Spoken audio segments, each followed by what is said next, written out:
నమస్కారం ఘంటారావానికి స్వాగతం. ముందుగా ప్రధాన అంశాలు. సుంకాలపై మరో బాంబు పేల్చిన ట్రంప్. ఫార్మా దిగుమతులపై 100% విధిస్తామని ప్రకటన.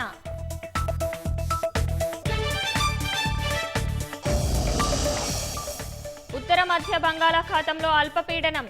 హైదరాబాద్ సహా పలు జిల్లాల్లో కురుస్తున్న వాన.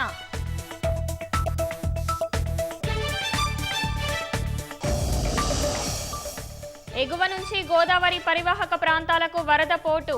ప్రాజెక్టుల గేట్లు ఎత్తి దిగువకు నీటి విడుదల.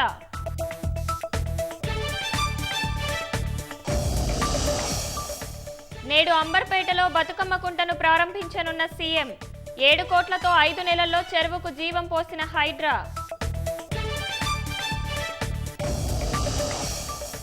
రాష్ట్రంలో వైభవంగా దేవి శరన్నవరాత్రి ఉత్సవాలు. లలితా త్రిపుర సుందరీదేవిగా భద్రకాళి అమ్మవారు దర్శనం.